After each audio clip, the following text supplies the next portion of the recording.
सावन के महीने में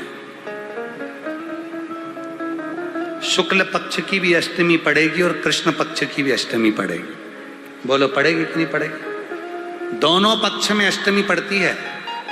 सावन के महीने की जो अष्टमी होती है, शिव महापुराण की कथा में और देवी भागवत में वर्णन मिलता है। देवी भागवत में और शिव पुराण में वर्णन मिलता है, अष्ट सिद्धि नवनिधि 64 योगिनी सारी विद्या नव देवी सब सावन के महीने की अष्टमी तिथि के दिन महादेव से मिलन करने आती हैं। भगवान देवाधिदेव महादेव 11 रुद्र के रूप में, 12 ज्योतिर्लिंग के रूप में, सहस्त्र नामावली के रूप में शिव उनसे मिलते हैं। वो समय होता है प्रदोष का समय, शाम का समय।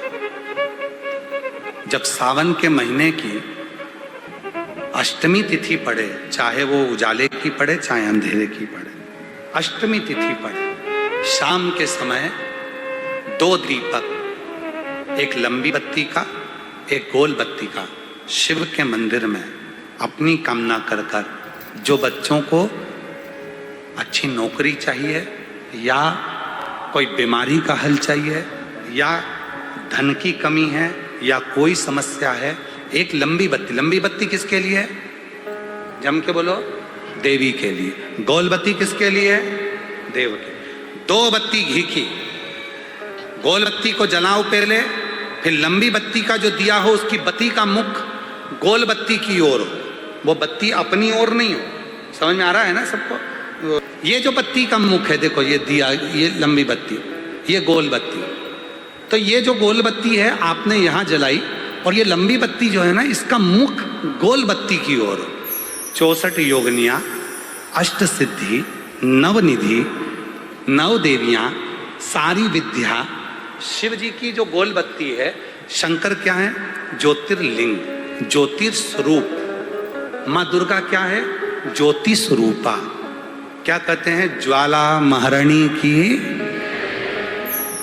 ये ज्योति के रूप में जब हम गोल बत्ती के सामने अष्टमी के दिन प्रदोष के समय पर लंबी बत्ती का दीपक, पहले गोल बत्ती का दिया जलाया, फिर ये लंबी बत्ती का मुख उधर की ओर कर कर दीपक को जब हम प्रज्वलित करते हैं और अपनी जो कामना दोनों दीपक के सम्मुख में करते हैं, वो कामना पूर्ण होकर ही रहती है।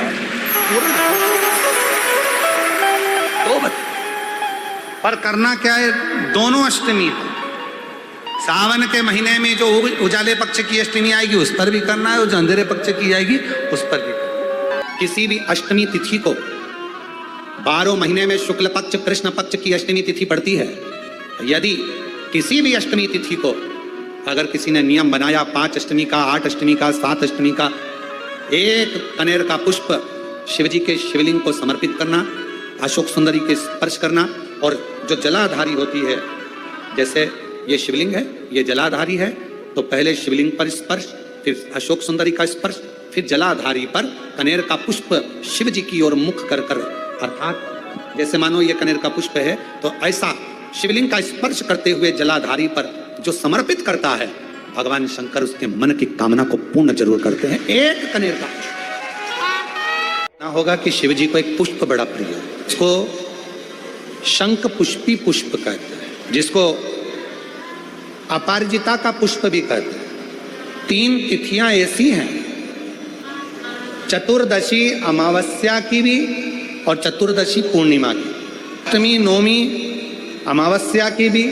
और अष्टमी नवमी पूर्णिमा की। ये वो तिथियां हैं जिन तिथियों में मां नील सरस्वती का स्तोत्र का पाठ कर कर 1 शंख पुष्पी पुष्प, 1 अपराजिता का पुष्प जलाधारी पर रखकर 7 बार अगर जल का पात्र से जल चढ़ाया जाए और उसी जल को कटोरी में झेल लिया जाए, उस जल को 3 दिन तक लगातार यदि सुबह दोपहर शाम रोज उस बच्चे को देना चालू करिए, उसके हाथ पैर भी काम करना प्रारंभ करेंगे, उसकी बुद्धि भी काम करना प्रारंभ करेगी। जो वो पलंग पर पड़े पड़े राल टपकाता रहता है, उसको लोग कहते हैं कि 18 साल का हो गया और दिमाग केवल 10 साल का है, 5 साल का है। उसमें धीरे धीरे बुद्धि प्रबल होना प्रारंभ हो जाएगी और वो भी एक दिन कार्य करना प्रारंभ। श्रावण के महीने में तुमने भूलवश भी अगर पार्थिव लिंग का निर्माण करा हो और पार्थिव लिंग का निर्माण कर कर अगर एक बेलपत्र शंकर को समर्पित करी हो, तो वो बेलपत्र का फल मुझे दे दिया जाए। एक बेलपत्र का फल मुझे दो।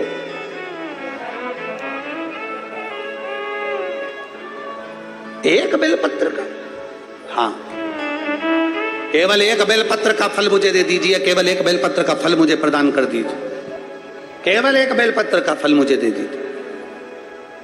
एक बेलपत्र, हाँ। पार्वती जी कहती हैं इस बच्चे के लिए, मैंने हजारों वर्ष तक अगर तप करा हो तो वो तप भी तू ले ले, मैं तुझे देने को तैयार हूं।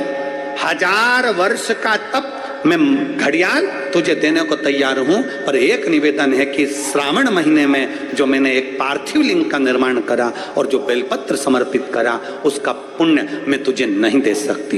1000 वर्ष का पुण्य ले ले, मैं दे दूंगी, पर एक श्रावण के महीने के पार्थिव लिंग के पूजन का एक बेलपत्र का पुण्य नहीं दे सकती। घड़ियाल कहता है मुझे तुम्हारे हजारों वर्ष का तप नहीं चाहिए, मुझे तो केवल एक श्रावण महीने के पार्थिव लिंग पूजन का एक बेलपत्र का फल चाहिए। तब पार्वती जी ने विचार करा, अब जरा विचार आप करिएगा, 1000 वर्ष तक तप करने का फल घड़ियाल नहीं ले रहा है, एक सावन के महीने के पार्थिव लिंग के पूजन में जो बेलपत्र समर्पित किया गया उसका फल ले रहा है। मतलब समझने का विषय है कि एक पार्थिव लिंग सावन के महीने में बनाया जाता है और उस पे एक बेलपत्र चढ़ाई जाती है, तो 1000 वर्ष के तप का फल ज्यादा है, उसका फल ज्यादा है। 1000 वर्ष से ज्यादा तप के फल से बड़ा फल है पार्थिव शिवलिंग का निर्माण श्रावण महीने में कर कर एक बेलपत्र समर्पित कर। एक बेलपत्र करिए आप लोगों ने, किस किसने पूजन करी, जरा हाथ उठाओ। सभी ने करा है, रखो रखो वापिस। अब जरा विचार करिए कि हजारों वर्ष के पूजन के फल के बराबर एक पार्थिव लिंग के निर्माण को और एक बेलपत्र समर्पित करने का फल प्राप्त हो जाए।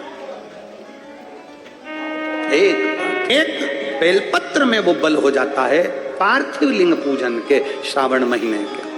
हमसे लोग कहते हैं क्या पड़ी तुमको श्रावण महीने में शिवलिंग का निर्माण करवाना, पूजन करवाना, ऑनलाइन करवाना, क्यों? हम कहते हैं भूलवश भी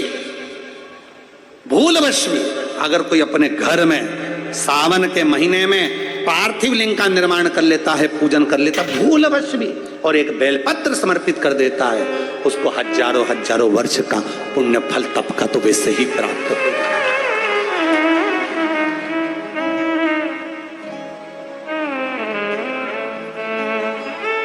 अब इतने कम से कम जिस दिन पार्थिव लिंग का निर्माण करते हो, आप लोग पूजन करते हो, उतने समय तो कम से कम तुम्हारे विचार तो अच्छे रहते हैं, तुम्हारी बुद्धि तो अच्छी रहती है, तुम्हारा चित्त तो अच्छा रहता है। उतने समय तुम भगवान शंकर की भक्ति तो करते हो।